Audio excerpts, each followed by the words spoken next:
being present, Wait, hang on a second. Are we recording? Yes. Yeah? Okay.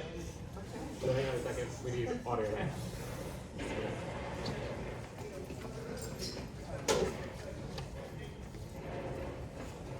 Okay. Hello again, everyone. With quorum being present, I call to order the December 4th, 2025 meeting of the Hudson River Park Trust Board of Directors. Please note that the meeting is being shown live via Zoom and is also being recorded. And the video will be posted on the Trust website, and the stenographer will provide a transcript of the meeting.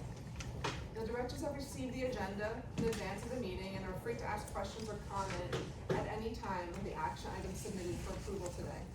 Please note, however, questions or comments from the audience will not be entertained at this meeting. I note that the board memos and resolutions on today's agenda have been posted on the Trust website in the link entitled Board Meetings, Bylaws, and Other Materials under Board Agendas and Minutes, and those are available to the public. There are 6 items on the consent agenda. 1, approval of minutes and ratification of the actions taken at the September 29th, 2025 meeting of the Hudson River Park Trust Board of Directors. 2, authorization to contract with New York State Industries for the Disabled, Inc.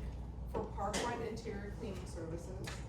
3, authorization to extend term and amend contract with PFN Asset Management, LLC, for investment advisory services. 4, ratification and approval of extension of contract term with KM Associates of New York, Inc. for Pier 26 Building Department Filling Services. 5, ratification and approval of amendment to contract with Venus Fire Protection and Safety Services, Inc. for inspection and related services of fire extinguishers. And 6, authorization to file the budget and financial plan for FY27 pursuant to section 2801 of the Public Authorities Law. Unless anyone has any comments, I will now call for a motion to approve all items on the consent agenda. So moved. Second? Second. All in favor? Aye. Opposed?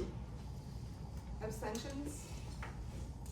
Okay, the motion's approved. Can I just mention, so Cam's gonna hand out a new document for the filing. He has it, it was a slight change since what I emailed this morning. Okay. On the budget and financial Do you plan. want me to wait? No, it's just a minor edit, it doesn't change the Okay. actual agenda item, but he's gonna give you a new. The first corporate action before the board is authorization to contract with PMY Construction Corp. for Pier 51 playground reconstruction. Ms. Doyle? Thank you. The trust needs to rehabilitate portions of the Pier 51 playground, which was built as part of the first phase of Hudson River Park more than 20 years ago. The rehabilitation will not change the popular stream or other water features, but will include a new play equipment and a new poured-in-place safety surface. In accordance with the trust procurement guidelines, the trust released a request for proposals for the Pier 51 playground reconstruction on September 18th and received 5 proposals on October 24th, 2025. A selection committee comprised of trust staff reviewed the proposals and evaluated each according to the identified selection criteria in the RFP, and then interviewed the top 2 ranked firms. Trust staff has determined PMY Construction Corp. To be the highest ranked respondent. PMY, which is a certified MWBE firm, has completed playground reconstruction work for the New York City Parks Department, New York City Housing Authority, and the School Construction Authority. The trust staff therefore requests board approval to contract with PMY Construction Corp. for the Pier 51 playground reconstruction in an amount not to exceed $1,659,384 plus a 10% contingency for a total board authorized amount of up to $1,825,322. Money for this contract is from the trust's capital maintenance budget, with $100,000 expected from a New York State grant that was recently provided to the trust by State Senator Harlan Siegel, assuming it gets all the way through the system. Do we still have sand there?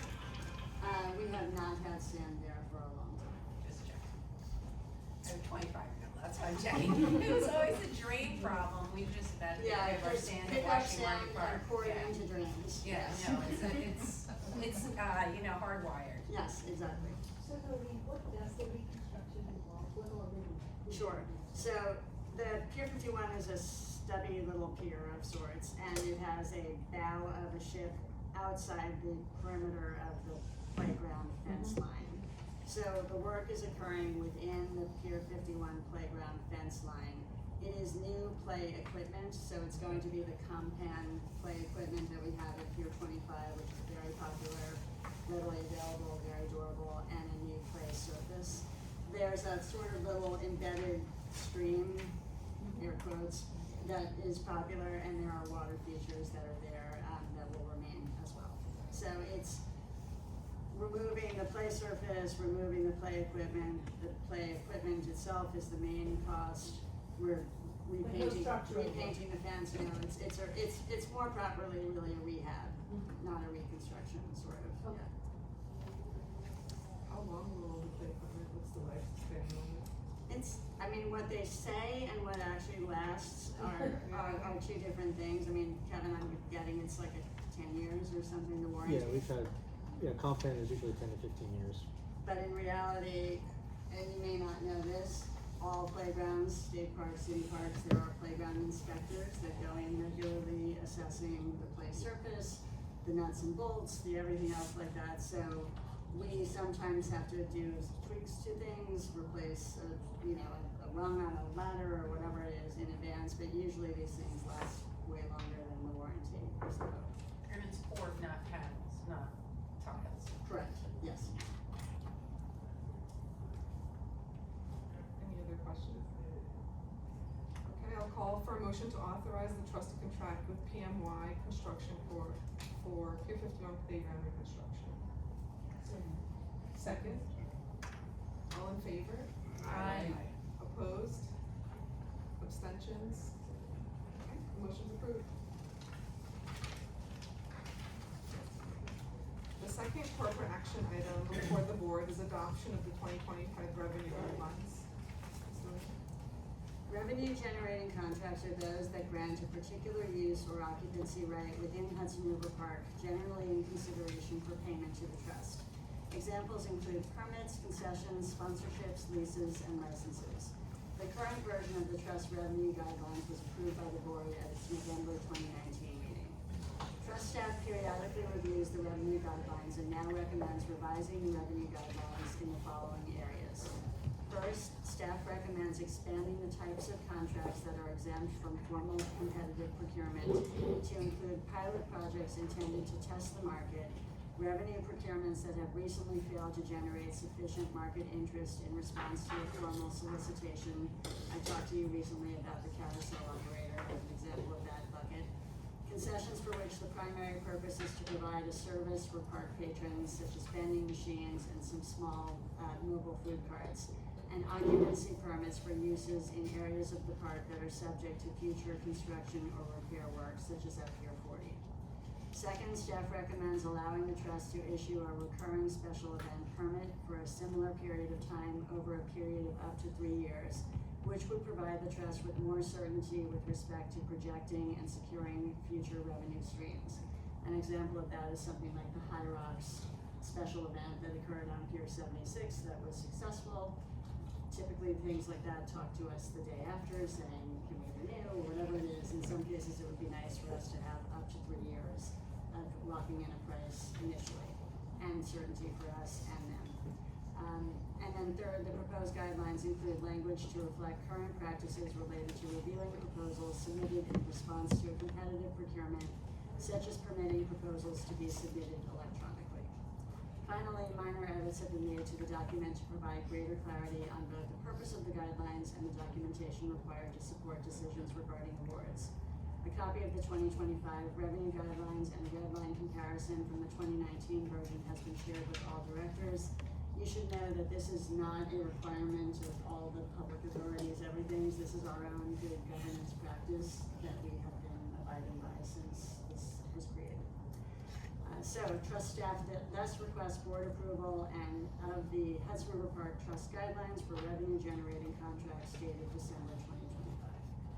And you feel like it's an advantage to lock in a Not in price? every case, but in certain cases it is. I mean, it might be that we don't necessarily lock in the price, but we say, yes, we will allow you to come back provided blank, blank, blank. Right. But there are all different ways that we can do it, but we do think that having the ability to sometimes say, I mean, sometimes they're just small things that aren't really even generating a lot of revenue, but where it's just easier to say, yeah, this sounds great, we'd love to like a public film or something like that, come back again. I just didn't want you to lose a chance to charge more. So, yeah, and something Like, what if you got it something wrong and they loved it? like the festivals where they're Yeah. looking to build a reputation, you kind of are building it at a location. Right. And it's so with their concept that they would like to have future out years allow us to secure some of those. Where we right now we're kind of like on a handshake or we'll definitely pencil you in, but they would like to have a contract. Right, I just don't want you to miss a chance to charge them more than. There'll be a premium for multiple years. Right, okay. You see what I mean? Well, like, Yeah. my friend, what's it called? Infatuation. Yes. They loved each it. one. Yes. So Yes. then maybe, So that's an example of someone who has expressed interest in having a multi-year and would be easier to secure for it. And there's certainly the premium and escalations. So would you sign the multi-year before the first of the years, or only after Only an after. experience? Typically, for something large, after they've proven to be a good partner. Exactly, Yes. exactly. Right. Okay, and even if it's multi-year, you would have the opportunity to, Yes. Stop If it. somebody If was a something bad happens, actor right, or whatever right. it is, yes. and another question which is, I mean, by renewing, we don't want necessarily to fall into always the same vendors and not invite new vendors to, participate, otherwise we'd be locked in for a lot of people. Yeah, so I mean, I would say with respect to vendors, our practice would still normally be to do a procurement. But in some cases, often, we're trying to see, would a concession card that sells coffee succeed No, here, I understand. right? And it is nice to be able to do something like that for a short term, a summer, a season, and see if it then is something good. It gives us and them a chance to. I just think that you should have a percent of those concession or whatever it is that are still open for new people. Most of our concessions now are multi-year and have been procured in that competitive sense. No, I mean, any activity. Yes, Mm-hmm. I think it just gives you flexibility, it doesn't bind you to anything. I mean, you can still, if something's not exactly. working out, it just gives them more flexibility than coming back. Oh, yeah. No, Yeah, but I'm but totally your in point favor as of well. it. And Well, it's a yeah. 2-year term, right? Yes, It's not yeah. forever, so. The exemption from competitive procurement, what is that? How does that work? These bring in money, so instead of us paying somebody, which is the purpose normally of competitive procurement, that public monies are being spent on something, these are instead, they are giving us money. So but we created this practice for transparency, for opportunity, for various other reasons, as a guidelines for us. And we've been abiding by them, but we've seen these things over time that are, well, this would have been nice if we could have figured out something differently here. yeah, so the public authorities law requires us for procurement, to have procurement guidelines. For revenue, we get money, which is no state requirement, we're sort of on our own. This is your own. Yes, There's no rules, guidance. Any other questions? If not, I'll call for a motion to authorize the trust to adopt the 2025 revenue guidelines. Second. All in favor? Aye. Opposed? Abstentions? Okay, the motion's approved. Thank you, that completes the board action items for approval today. Now I'd like to ask Tammy Melton, to present the advisory council report. sure, yeah.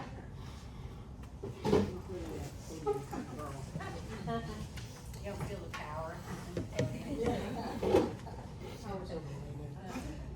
Alright, first and foremost, thank you very much. It's been a robust year in the advisory council. I appreciate communication with the trust board itself and to Waltham, so that's been fun as being chair this year, so thank you very much. Secondly, we have impactful, science and education update. I saw the first update here, I was so blown away sitting in the room listening to it that I insisted that the advisory council get it, because I think that's a good way to build community and have not only the vendors in the park. If you're down on 25, you don't know what's happening necessarily at 57 or 97. So I think that those kind of opportunities are very valuable on the advisory council, and appreciate the time and effort of the staff and everybody to get that done. Thank you. My pleasure. We had a really great discussion about water quality and swimming in the Hudson, which I know is a petrifying thought for most people. But DEC has reclassified the waters. It's a conversation that has come up often on the advisory council about how can we as a public park support swimming in the Hudson and potential usage, as we understand it, insurance needs and the concerns, and you can't swim out to the other ways, but working with the trust to find more ways that we can encourage organized and programmed, so it's controlled swimming, was a real topic and something that we're gonna look forward to as we look into next year. So I thought that was a really interesting report. Safety is always on the top of our minds on the advisory council, and appreciate the time that goes into that. It's robust. We don't meet as often as, for example, y'all do, but we appreciate the updates and the work that's done before, during, and after when we discuss it. We will tentatively have more meetings next year than initially anticipated. 5, 6, 7, 8. We have 8 calendar dates for next year. We do it on 6, but 8 was the way we're going. And we will have elections and membership coming up in Q2. So we really appreciate if you are out and about and there's somebody who you meet along the way who should be a member of our advisory council. We would appreciate the trust sending names along. We'll be happy to go chase them down as well. And I pause on that to say that the act allows a variety of elected officials, a large variety of elected officials, in addition to themselves, who sit on the advisory council, to appoint people. So that is one path for an individual that you may know to become an advisory council member. Otherwise, the act tells us that we should have organizations representing environmental groups or business groups or local groups or whatever, so they're organizational reps. So that has been the challenge sometimes, is finding the organizations and diversifying the organizations. So we may all have some thoughts, and it's a good flag for people. And we're welcome to walk through, talk through anything, connect people to people who sit on the advisory council now, like our friends group. So I want to say thank you to them. They're going to come and present an annual update in Q1 as they did this year. And we'll say we are struggling to get Air Pegasus to come and have a discussion with us. They said yes, then they said, sorry, we have personal urgency, then they said yes, then they said no, and then they said no again. So it's a little back and forth. It's disappointing because they are a major player in the park, whether you like it or not. It's kind of immaterial to having a discussion. And I think I come to that honestly and openly as being a board chair, because I'm both loved and hated, and it is what it is. And we're a little distraught that there's no amount of, yeah, we'd like to talk to the community at all in anything that comes back from it. So I'm bringing it here. I wanted to announce successfully that they come, and we have had somewhat of a productive discussion with us. So that's it for us. We look forward to hearing more about the DEC Manhattan Cruise Terminal extension coming to the community, to the advisory council. As you can imagine, we have a large focus on how that affects the public. The environmental impacts are always a big question that we focus a lot on. After all, we spent a lot of time in CSOs this year in 2025. So with that, I close by saying maybe we'll all go for a nice open spot. Thank you. Thank you. If we ever get one, if we ever get 1+4. And we're working on it. I now call Connie Fishman to present. I will use the podium, and I'll Friends. take the power from both Tammy and I. Hey, nice to see you. I don't know if it's evening or afternoon. I wasn't at the last meeting, so it's been a while.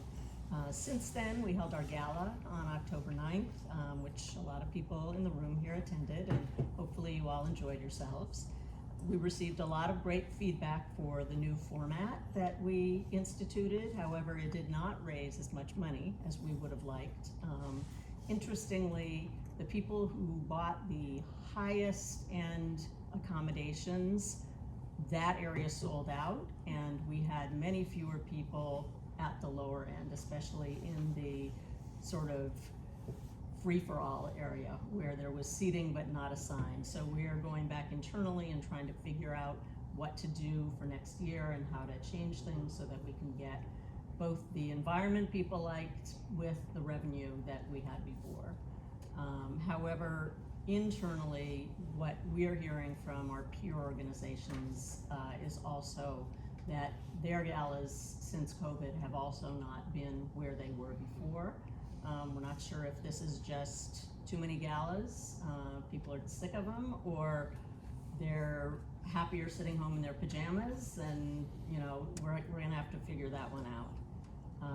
However, in the meantime, we're planning for our spring fundraiser in early March with the Playground Committee at their luncheon, which in contrast has actually been growing. This year we have the ability to host up to 400 attendees. That's an increase from 350. And last year, the 350 we had was an increase from 300. So as you know, it's a lower price point. It's also a very, very socially connected group who bring them and their 9 friends. And so it's a great recruiting as well as fundraising effort. It also sells out every year, which has been great. And in the meantime, we are beginning of our year end fundraising campaign. I think it just started a couple of days ago. Our goal is $200,000 by January 31st. All of our direct mail and digital campaigns this year so far have exceeded our budget, which is great. And hopefully this will as well, possibly aided by some tax changes affecting charitable giving that are coming in 2026 that have to do with Schedule A's and itemized deductions and who takes the standard and who doesn't and what levels people give at to DAF. So we're looking forward to people deciding at the last minute that they should be giving away more money at the end of 2025. Our volunteer season finally ended in late November with about 2,900 participants this year. This program is largely supported through corporate volunteer community service days, and it brings many of our neighboring companies out to the park and also gets them to join our corporate membership program. Our corporate giving, individual giving, membership program, and major donor donations this year are also up. In particular, major donors who we now have somebody dedicated to research on staff. For those people, we're seeing the benefits of that about 5 or 6 months after we hired that person. Foundations are doing well. Prior years, we have multi-year grants, so things came in several years ago that are continuing in support of the River Project programs, the digital photographic archiving needs of the Trust, and Friends capacity building needs. That's it for today, but I look forward to seeing everybody in 2026. I hope you all have wonderful holidays. Okay, thank you.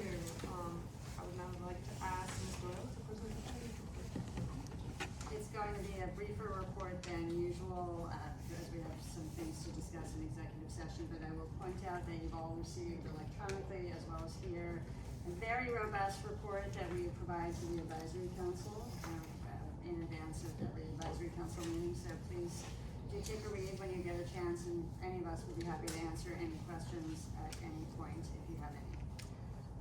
I will say that on Monday we finally received our C of O for the Pier 97 restroom. It was a long wait. It is not quite open yet because we have to change out the lock cores and tweak some heating and whatever's, but we will be finally opening that. Kevin, when did we file that? Oh, we filed it in, we've been done for about 5 months. So, anyway, good Never news. seen a bathroom before, right? We will soon have yet another new restroom, and the contract that you just approved with NICID, the Industries for the Disabled, we are trying an experiment this year, as you've read. This coming season, we're going to try having some dedicated cleaners seasonally at certain of our busiest restrooms, which may also help with addressing or managing, not that we expect those people to intervene, but some of the emotionally disturbed issues related vandalism problems that we've had. So it's worth a 1 year experiment. We'll give it a try and we will let you know how that goes. We were going to have a report on public restrooms as a sort of a lens on park operations, but we are going to table that for until our January meeting. I'm sure you will all be very eager to hear Rob Rodriguez and his team talk about all things restrooms, but it is actually a very, going into the detail of all the elements of that is instructive with respect to one example of what it takes to care for the park. They're the most important part. They are. You all want them. Okay, so work on Pier 40's fire suppression system is moving forward with structural repairs following at its heels, section by section throughout the massive pier. Aside from sheer scale and of course cost, the main challenge is coordinating the work with all of the tenants, including ourselves, with the field users, with the parking garage customers, and we're aiming to minimize disruptions as best we can. We expect the work is going to take about 2 years to complete, as we've told you previously.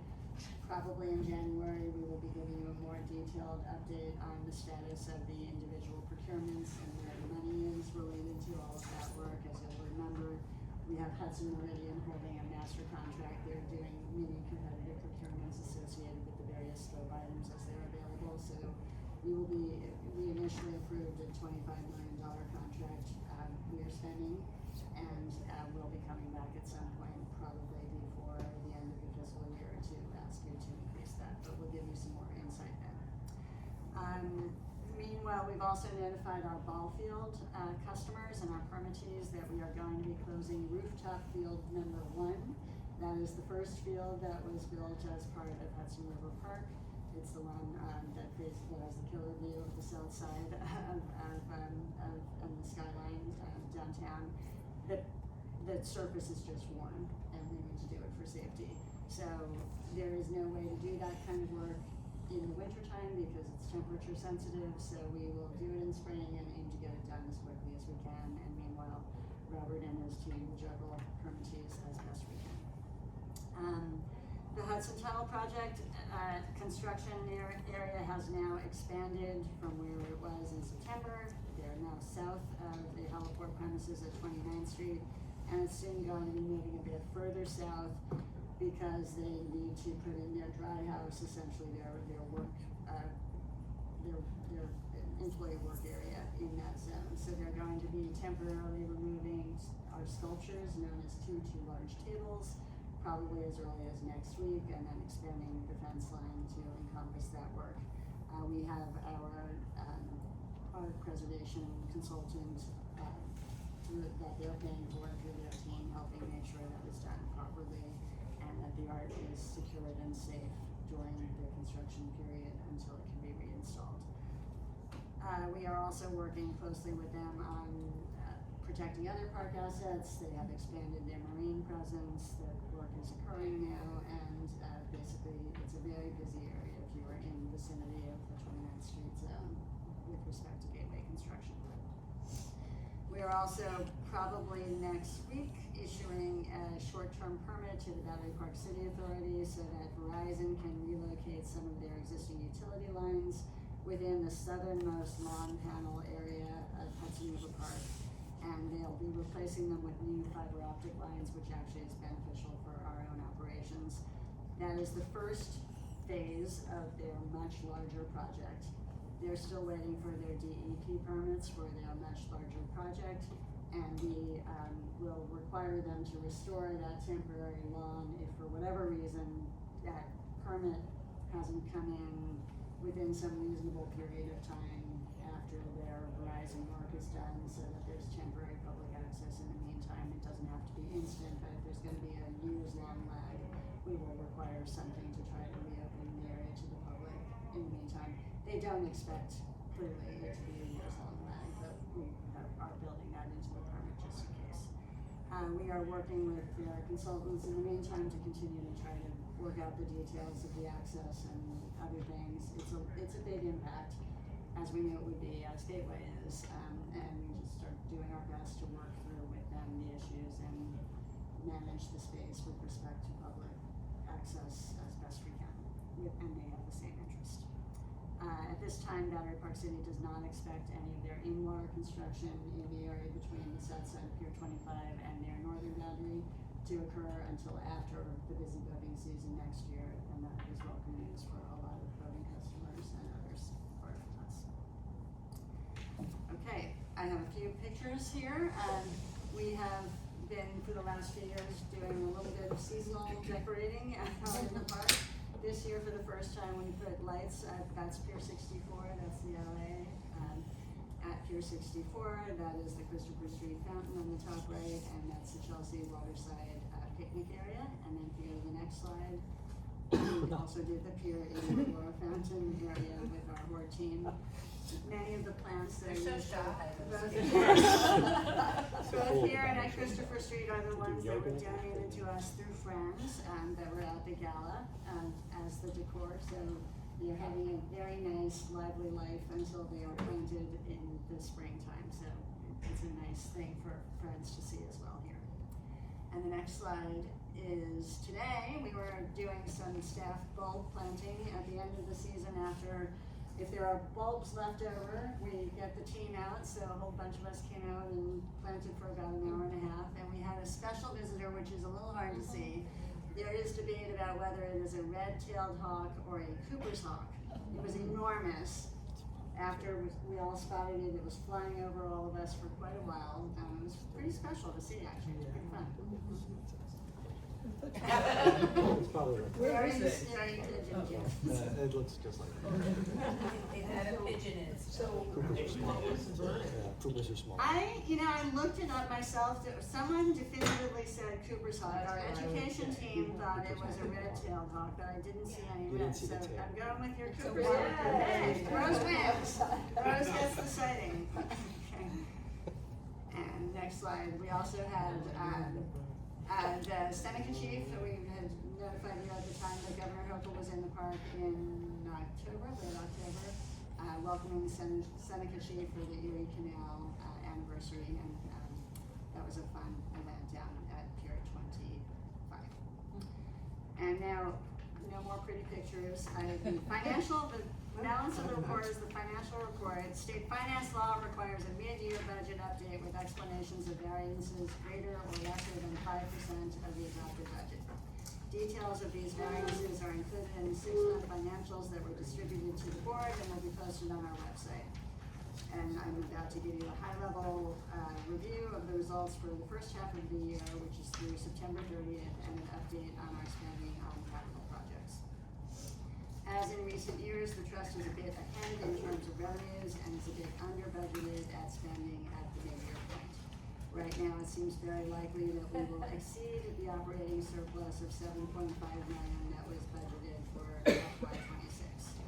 Total revenues are at $25 million, or 58% of budgeted revenues of $43.8 million. A primary reason for that is that the classic car garage, which we had anticipated might have ended its permit earlier, is still in operation at this point with our consent.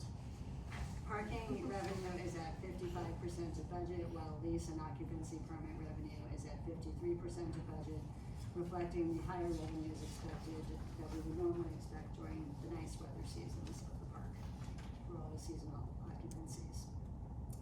On the expense side, total direct park operating expenses are at $14.3 million as of September 30th, or 45% of our $32 million budget. This is due to several factors, including personnel vacancies and the fact that we have not yet, as you just heard, needed to use budgets associated with things like restroom cleaning and so forth at the Pier 97 building. We have also budgeted, as we always do, for bad weather, snow removals, other things. We might still need to spend that money, and certain general consultants that we have not yet spent either, and that we sometimes conservatively budget for. Total expenses net of reimbursements for certain expenses such as for state DOT maintenance are at 42% of annual budget. Capital spending on new construction this year relates primarily to finishing Pier 97 with small additional spend on Gansevoort Peninsula and design of the estuarium and the area from West 29th to West 44th Streets. The total spend at mid-year is approximately $1 million for the first 6 months, with $6.2 million budgeted for the year. Spending on capital maintenance as of September 30th is $3.8 million, or 12% of the FY26 budget of $31.6 million. The bulk of the budgeted spending for CAPM is in 2 categories: Pier 40 sprinkler and garage repairs, and park-wide mowing repairs.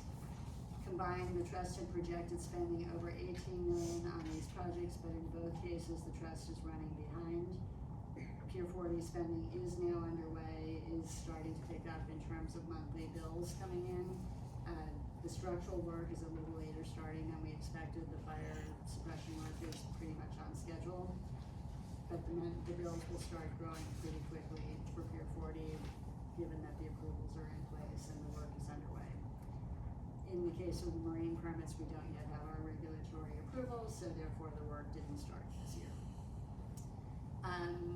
The trust, large purchases for equipment, which are budgeted at $1 million, are often made in Q3 and Q4 after our busy season, and this year is no exception.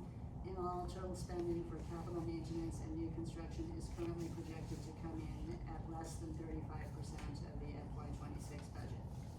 The result of the delays in expected capital maintenance will result in a budget surplus at the end of FY26 instead of a budget deficit, as you heard.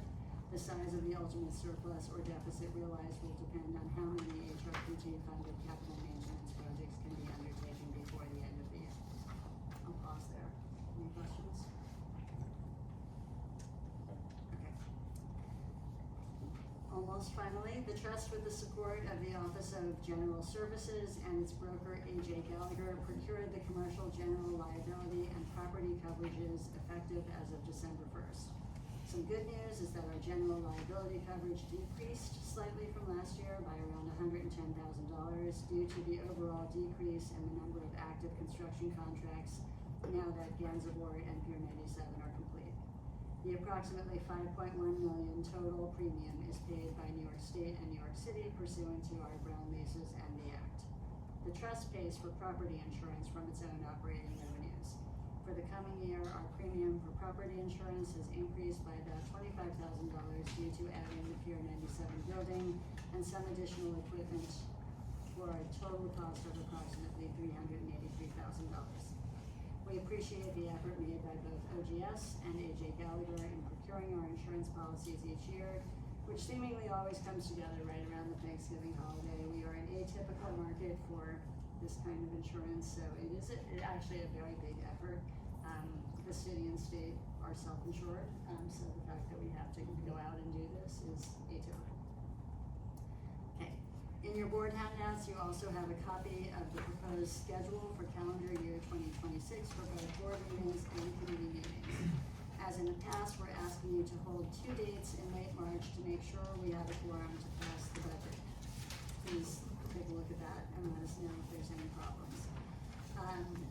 If we are at this time not planning to have a July meeting due to our expectation that we will be running on fumes due to the combination of Sail 4-250, the FIFA World Cup finals, not to mention the Pride Sunday annual gatherings just the week before. We can always add another meeting if we feel that is needed. And last, I would like to flag an action by one of our staff members that really deserves to be celebrated. On October 7th, a jogger collapsed near Little Island. David Lowenguth from our horticulture department. Some of you may know him as the face of our composting program, immediately began CPR using training that we have received from Hudson River Park Trust. Passers-by called the fire department nearby, which came, it rotated in doing CPR until emergency response people came, the ambulance came. Nobody knew the fate of this person until somebody alerted David that there was a social media post from the person's brother saying, can I find please the person who helped my brother because he's alive? He has 2 young children. It's just an incredible story, and we really are grateful to David and just really proud of what he did. David has since connected with him and like had lunch and with his family and all. Wait, with the guy? Yeah. Had lunch? So nice. Yeah. He lives in Tribeca, He lives in right? Tribeca. Nice. And he's 30. I'll take that. Yeah. Yeah. So, very good. Thanks for sharing that. Thank you. Okay, that's the extent of my report unless anyone has questions. Is there any further business? Okay, if not, I now request that the directors move into executive session to discuss pending real estate and litigation matters, and we adjourn the public portion of the meeting. The executive session will not include any action items for approval by the directors. May I please have a motion to move into executive session and adjourn the public portion of today's meeting? Second? Okay, all in favor? Opposed? Abstentions? Okay, the motion's approved. Thank you. The public portion of the meeting is now adjourned. The trust will now stop the Zoom live recording and the directors will now meet in executive session. Thank you.